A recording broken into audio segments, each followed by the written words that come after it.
우리가 고린도전서와 고린도후서의 말씀을 읽다가 보면 자주 등장하는 표현이 있는데 그것은 바로 무엇에 대하여라는 표현이 있습니다.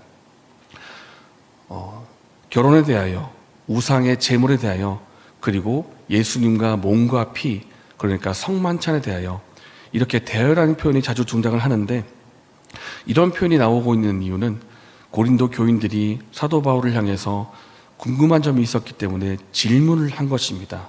무엇에 대하여? 사도 바울, 우리가 우상에 대하여 질문이 있습니다. 이 우상에 바쳐진 제물을 먹어도 되는 것입니까?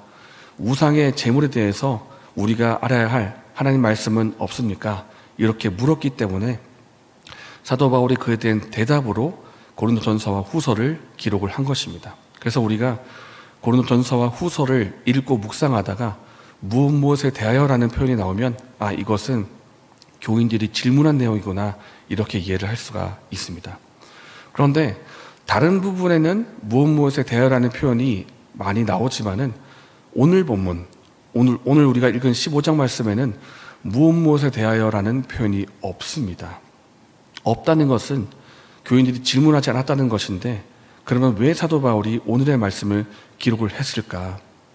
보니까 사도 바울이 고린도 교인들에 대한 이야기를 듣고 또 사도 바울이 판단할 때에는 무언가 지금 교인들에게 말씀의 가르침이 필요하다, 지금 무언가 잘못 오해하고 있거나 바로 알고 있더라도 그것이 삶에 잘 접목되지 않기 때문에 말씀을 통해서 바로 해야 할 필요가 있다라는 필요성을 느꼈기 때문에 오늘의 말씀을 전한 것입니다.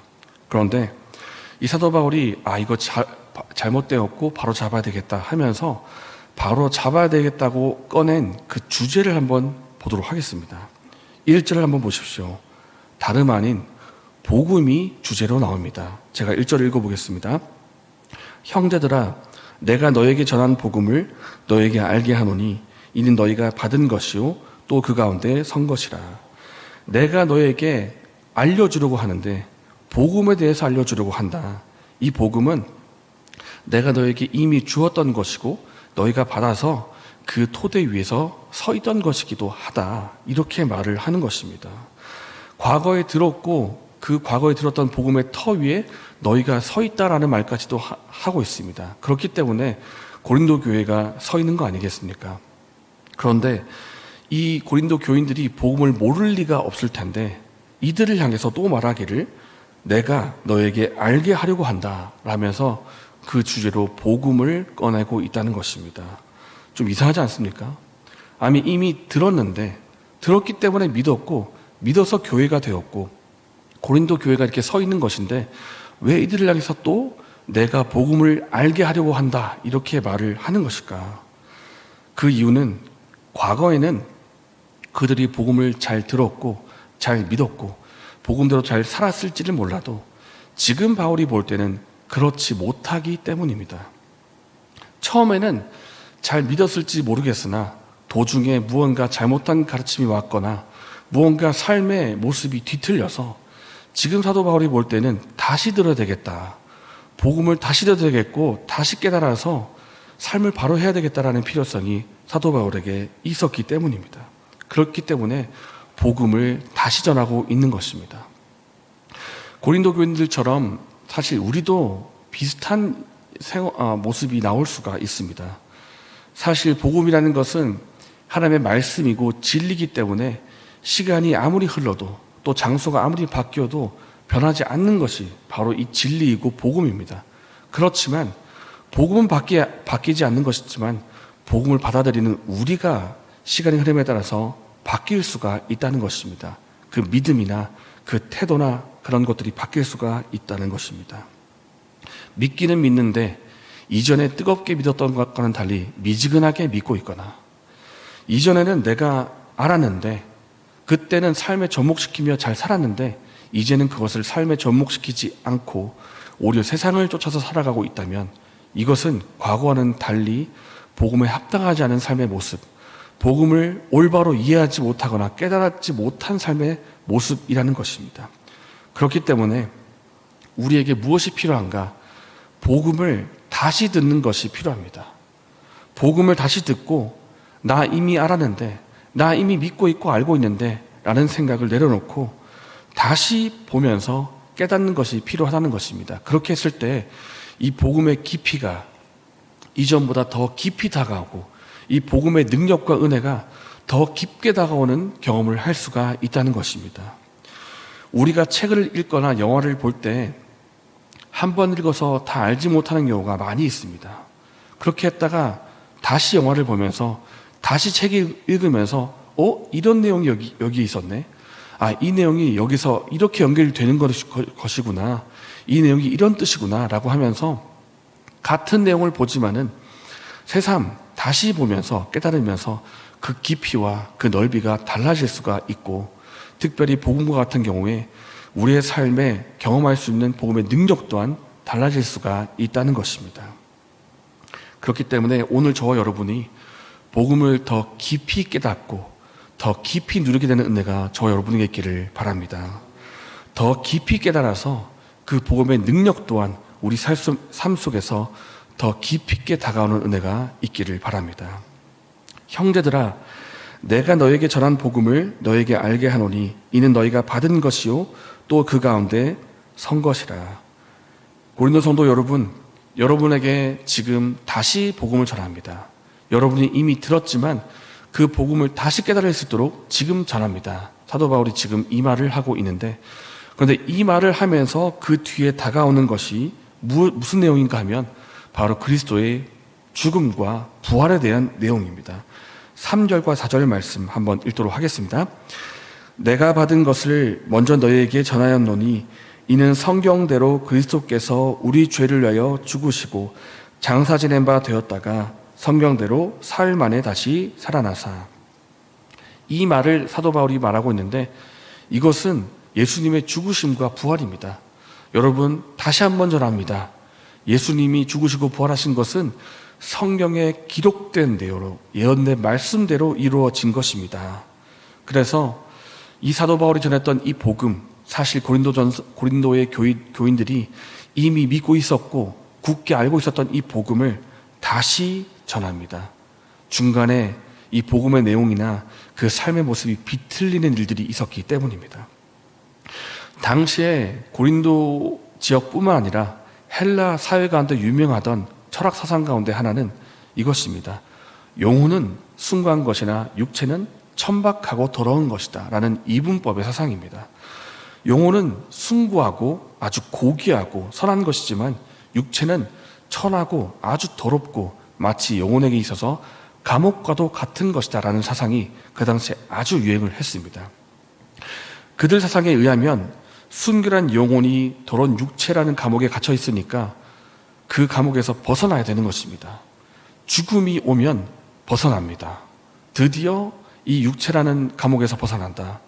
그리고 이런 사상들이 있기 때문에 이 불멸의 영혼, 순결한 영혼이 벗어날 수 있는 이 죽음에 대해서 이 몸의 부활을 어떻게 여기겠습니까? 육체의 부활은 필요 없다고 여기는 것입니다. 그렇지 않아도 육체는 더럽고 불결한 것인데 뭐하러 부활을 시키는가? 그렇기 때문에 이 사상에 의하면 예수님의 몸의 부활도 부인하는 것입니다. 예수님은 몸으로 부활하신 적이 없다. 그리고 예수님 믿는 우리 성도들도 몸으로 부활할 일이 없다라고 하면서 육체의 부활을 부인하는 것입니다. 이런 내용들이 다가오니까 진리가 왜곡되니까 진리에 따라 살아가는 우리의 삶 또한 왜곡되고 뒤틀리게 되는 것입니다. 그렇기 때문에 잘못된 믿음이 들어오면 우리의 삶 또한 잘못될 수가 있기 때문에 이거 바로 고쳐야 되겠다라고 하면서 사도 바울이 부활에 대해서 다시 전하고 있는 것입니다. 기독교의 진리 가운데 부활이야말로 참으로 하나님의 능력을 나타낼 수 있는 그런 진리인데 이것을 다시 전하는 것입니다. 그래서 오늘의 본문이 길게 나와 있지만은 한마디로 요약하면 부활은 확실하다. 부활은 확실한 것이고 증인이 있다라는 것을 말하고 있는 것입니다. 주님께서 부활하신 후에 베드로에게 직접 보이시고 후에 12자에게도 보이시고 그 후에 500의 형제에게 일시에 다 보여주셨다. 그 당시에 재판 자리에서 증인들의 증언이라고 하는 것은 그 재판의 판가름할 수 있을 정도로 굉장히 확실한 것이었습니다. 말하자면 CCTV와도 같은 것인데 내가 직접 봤습니다라는 증인들이 500명이 넘게 있다는 것은 사도 바울이 그 증인들을 다 불러 세우면서 보십시오. 이 부활은 확실한 겁니다. 그러니까 헷갈리지 말고 잘못 알지도 말고 분명히 믿으라고 그 얘기를 하고 있다는 것입니다. 그렇기 때문에 사도 바울이 강조했던 것처럼 우리 또한 복음을 확실히 믿고 특별히 부활에 대해서 분명히 믿기를 원합니다. 분명히 믿는다는 것은 이 부활의 능력 또한 우리 삶 속에서 약동한다는 것을 믿는다는 것을 말하고 있습니다. 세상에 우리가 살아가면서 죽음만큼 사람을 두렵게 하는 것도 없습니다. 우리가 사업을 하다가 망해도 돈을 잃어버리면 다시 시간을 들여서 돈을 벌 수가 있습니다. 우리의 건강이 나빠지면은 분명히 불편하고 많이 힘들겠지만은 그래도 살아갈 삶의 기회는 남아 있습니다. 그러나 죽음이 찾아오면 모든 것이 끝나버립니다. 돈을 벌 기회도 없고 건강을 다시 회복할 기회도 없고 특별히 사랑하는 사람과 다시 만날 기회도 없습니다. 그렇기 때문에 죽음이 찾아오면 모든 사람들이 다 울며 슬퍼하지 않습니까? 모든 것이 끝납니다. 이것이 죽음입니다. 마치 블랙홀처럼 우리가 가진 모든 것들을 다 가지고 가서 아무것도 남기지를 않습니다.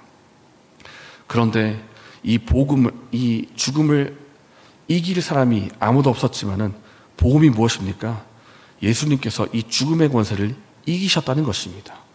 죄와 죽음의 권세를 이기시고 죽은 자 가운데 부활하시면서 이 부활의 권능과 영광을 선포하신 것이 주님의 부활입니다. 그리고 이 부활의 능력을 믿는 우리 또한 몸으로 주님처럼 다시 부활한다는 것이 우리가 믿고 있는 복음이고 부활의 능력입니다. 이 부활의 능력이 단순히 먼 미래에 예수님이 다시 오실 때의 부활의 능력만이 아니라 우리가 오늘 살아가는 삶 속에도 부활의 능력이 약동하고 있다는 것을 우리가 믿기를 원합니다. 주님이 우리에게 가장 두렵게 만드는 죽음 이기게 하셨는데 그 죽음 이외의 다른 것들이야 왜 도와주시지 않겠습니까? 우리가 살아가면서 만나게 되는 경제적인 문제, 다른 사람과의 고민과의 어떤 갈등의 문제, 관계의 문제, 우리가 살아가면서 만나는 여러 가지 삶의 자리에서 이 문제들도 주님께서 능히 도와주실 수가 있다는 것입니다. 그리고 삶 속에서 주님의 능력을 경험하고 누릴 수가 있다는 것입니다. 사람들이 살아가면서 죽겠다는 말 정말 많이 합니다. 죽겠다. 힘들어 죽겠고, 돈이 없어 죽겠고, 사람들과의 관계가 너무 힘들어서 죽겠고, 일이 힘들어 죽겠고, 심지어 좋은 일이 생길 때에도 너무 좋아서 죽겠다 이렇게 합니다. 죽겠다. 심지어 찬송가 가사에도 보니까 1절에 이 세상에 근심된 일이 많고 3절을 보니까 참 죽을 일 쌓였구나 이렇게 말하고 있지 않습니까? 우리가 살아가면서 정말 죽을 일 많고 실제로 우리 신체가 육체가 죽지 않더라도 죽음과 같은 일들이 죽음을 경험하는 그런 일들이 우리 삶 속에 쌓여있고 다가온다는 것입니다. 이때 필요한 것이 무엇이겠습니까? 죽음을 이기신 주님의 부활의 능력입니다. 죄의 권세와 죽음의 권세를 다 이기시고 그 영광을 선포하신 주님의 부활의 능력이 우리에게 필요하다라는 것입니다. 내 삶에 어떤 문제가 다가와도 파도처럼 삼키는 문제가 있다고 할지라도 그 파도보다 더 크신 하나님이 그 하나님의 능력이 내 삶 속에 약동하고 있다는 것을 우리가 굳게 믿기를 바랍니다. 이 믿음으로 낙심하지 않고 실제로 주님의 도우심을 누리며 살 수 있다는 것을 우리가 믿기를 원합니다. 사랑하는 여러분, 우리가 믿고 있는 복음은 우리가 알고 있는 것보다 우리가 생각하는 것보다 더 크고 위대한 복음입니다. 알면 알수록 믿으면 믿을수록 그 깊이와 넓이와 그 크기가 얼마나 거대한지 우리가 감탄할 수밖에 없는 복음의 능력이라는 것을 우리가 믿기를 원합니다. 이 복음의 깊이를 더 깊이 누리시는 저희 여러분 되시기를 바랍니다. 그리고 이 복음의 능력을 삶 속에서 실제로 경험할 수 있는 은혜가 저희 여러분에게 있기를 예수님의 이름으로 축복합니다.